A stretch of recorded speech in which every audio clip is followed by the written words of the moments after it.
In the heart of London's swinging 60s, where the clubs throbbed with music and champagne flowed like water, one woman's name came to embody both glamour and disgrace: Christine Keeler. She was not an actress, nor a fashion icon, but a young woman from poverty who, almost overnight, became the center of a storm that shook the very foundations of Britain's political establishment. Most retellings paint her simply as the girl who brought down a minister. But Christine's story is not so easily contained. Beneath the tabloid headlines lies something darker: unanswered questions, whispers of espionage, and the chilling suspicion that she was more pawn than provocateur. The Profumo Affair is often framed as a scandal of lust and betrayal, but what if it was something far more dangerous? Christine, barely in her 20s, was linked to John Profumo, Britain's Secretary of State for War, and at the same time to Yevgeny Ivanov, a Soviet naval attaché. Was this a coincidence born of youthful recklessness, or a calculated trap during the height of the Cold War?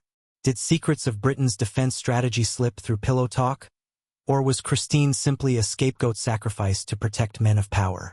Even today, more than half a century later, historians disagree, and the truth remains shrouded.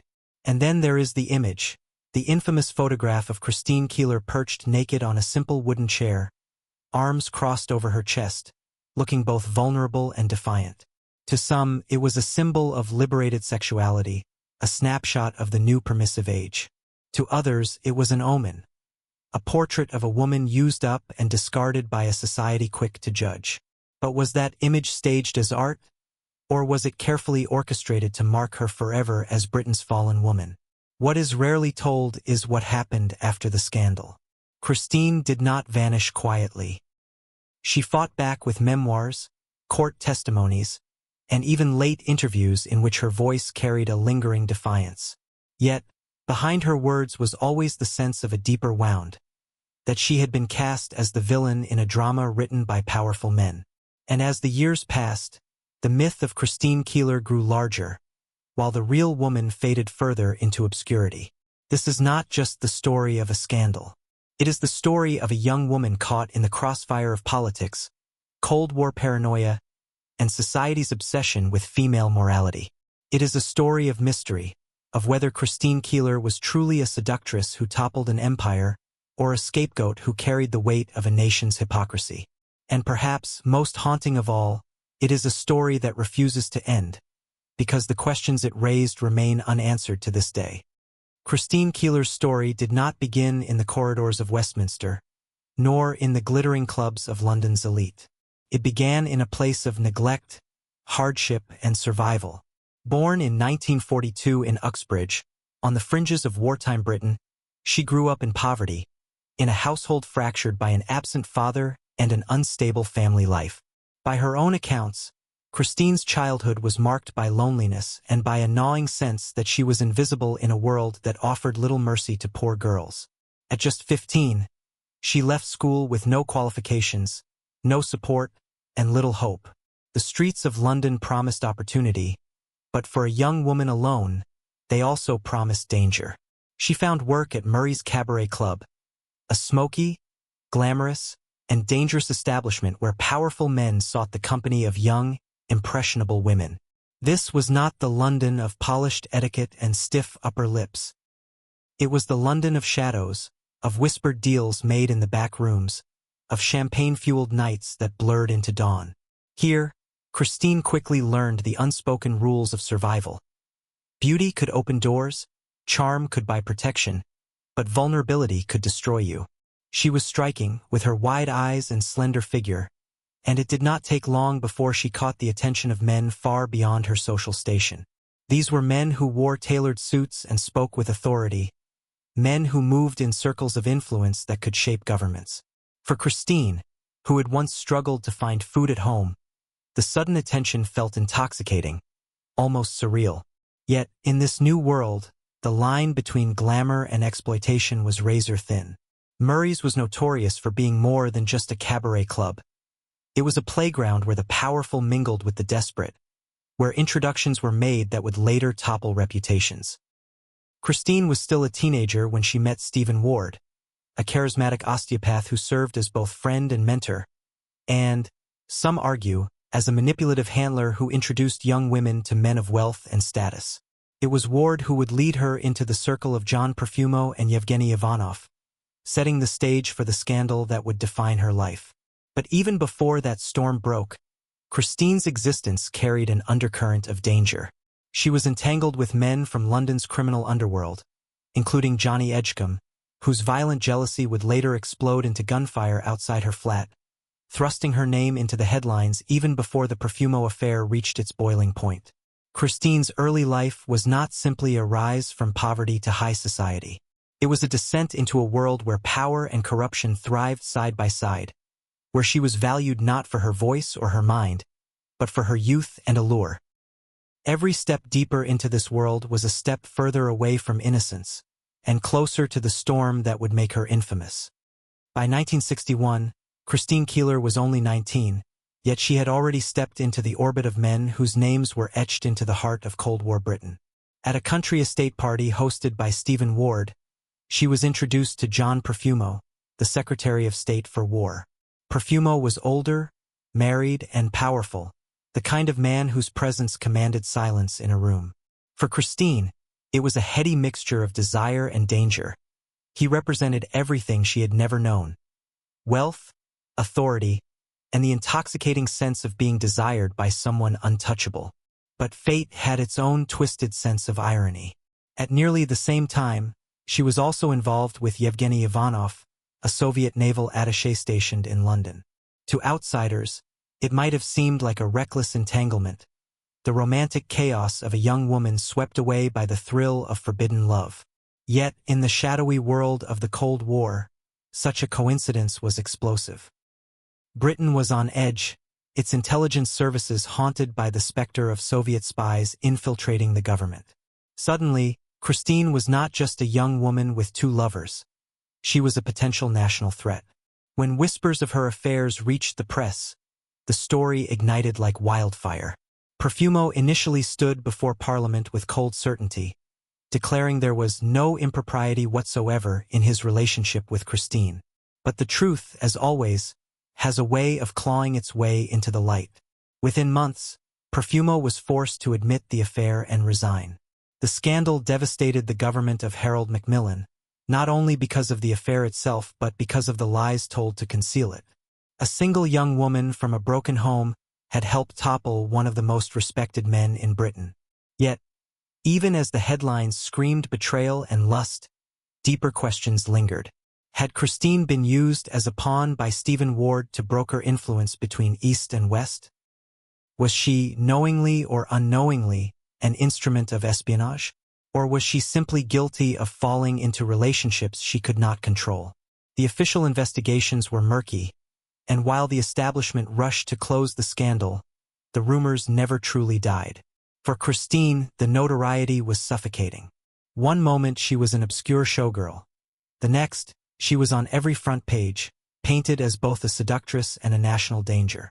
The world loved the image of the femme fatale who destroyed a minister, but few bothered to ask how a girl barely out of her teens had become entangled in a web spun by men with far greater power. The Profumo affair was more than a political scandal, it was a cultural earthquake. It shattered illusions of morality at the highest levels of government, and it made Christine Keeler the unwilling face of Britain's fall from grace. But for Christine, the real trial was just beginning. If the Profumo affair had turned Christine Keeler into a symbol of Britain's disgrace, the aftermath cemented her as its scapegoat. Overnight, the press painted her as a dangerous temptress, a woman who embodied the collapse of morals in a society that prided itself on tradition and restraint. Every newspaper headline reduced her to a caricature. The girl who seduced a minister, the girl who endangered national security, the girl who brought shame upon the nation. What no one asked was how much of this narrative had been carefully orchestrated by men in power, desperate to protect themselves. The infamous photograph of Christine nude, perched backward on a wooden chair, circulated across the globe, a single image that defined her in the public imagination. But the picture, stripped of context, also stripped her of humanity. It cast her forever as both vulnerable and defiant, a woman trapped in the gaze of a society eager to condemn. Was it art? Or was it a deliberate act of branding?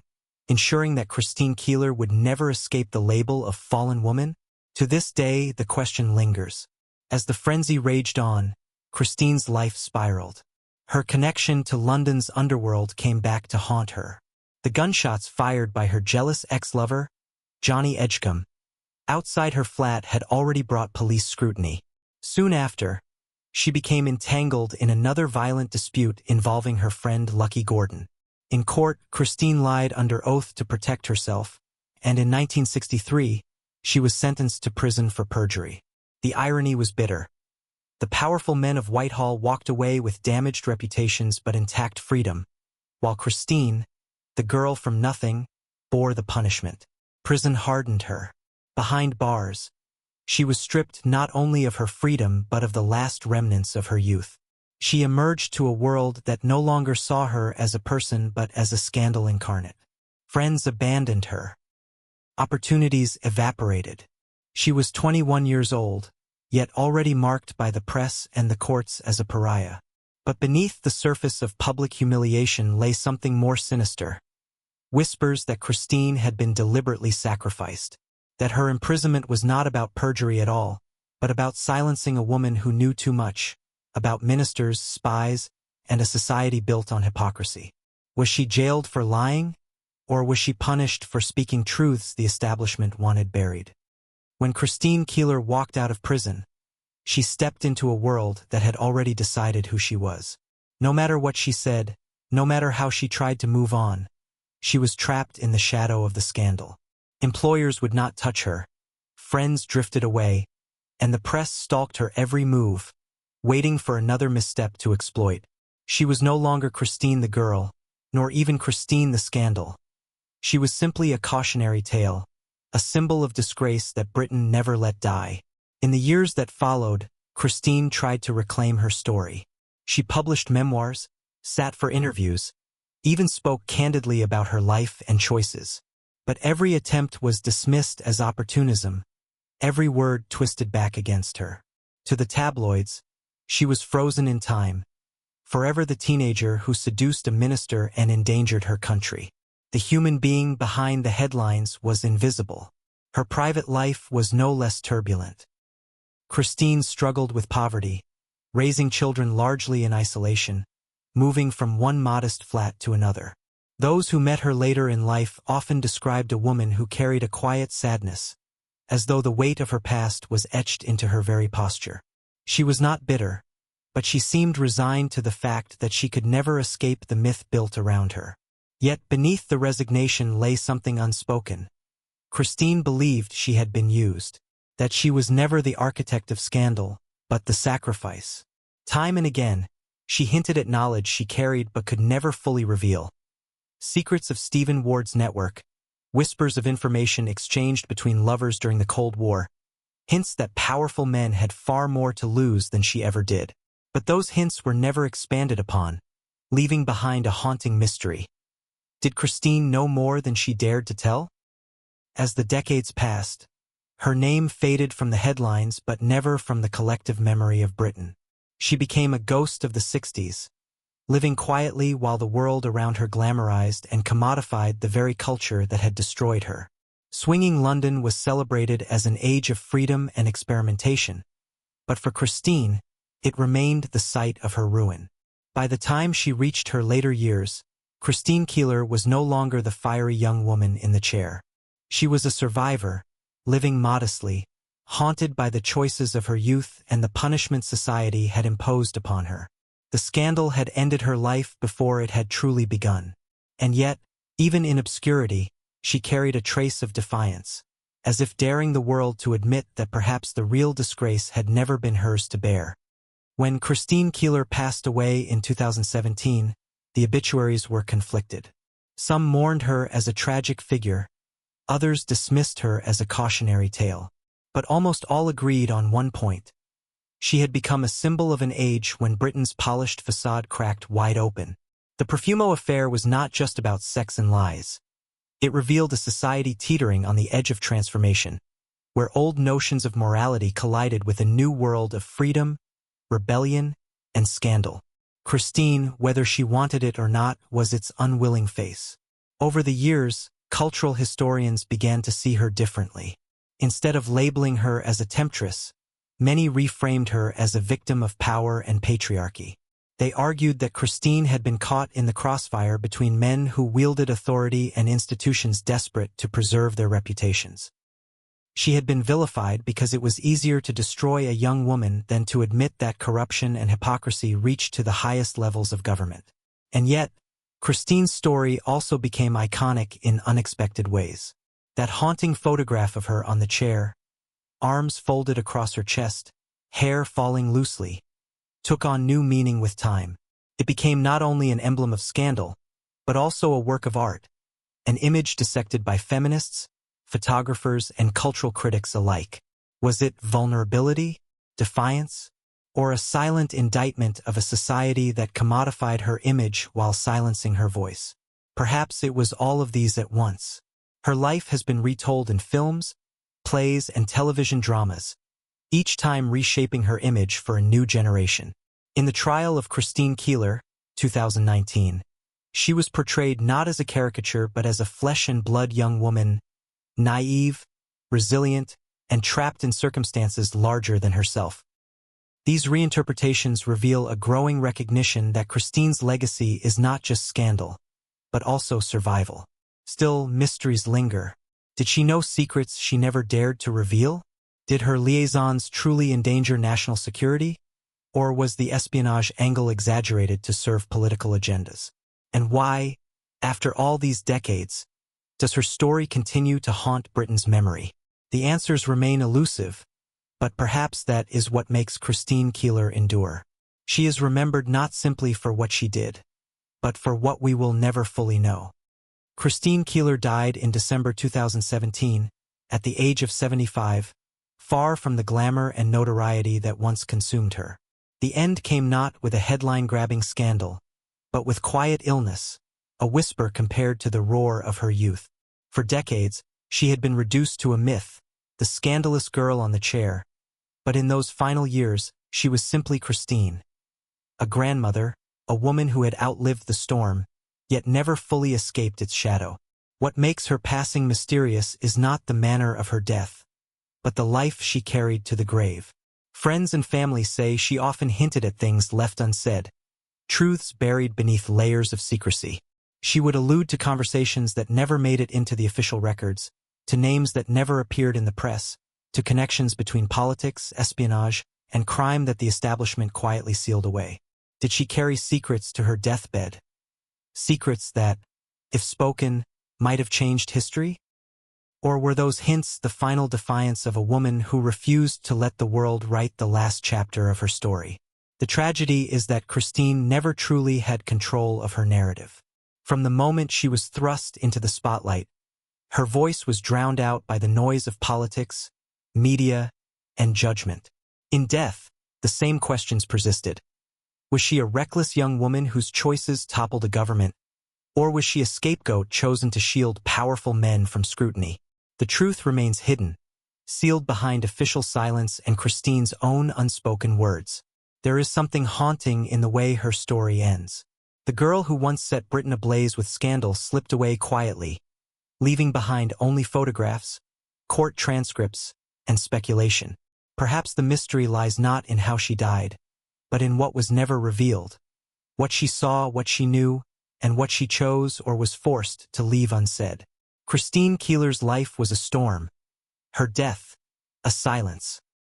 And between those two, there lingers a void that will never be filled. Christine Keeler's name may forever be tied to scandal, but behind that word lies a more complex and troubling truth. She was not the architect of a great political downfall. She was the vessel through which it was exposed. The men who courted her, the minister, the Soviet attaché, the society doctor, were the ones holding power, yet it was Christine who carried the weight of their collapse. She became the easy target, the symbol the establishment needed to purge its sins, while the architects of her downfall walked away with reputations bruised, but lives intact.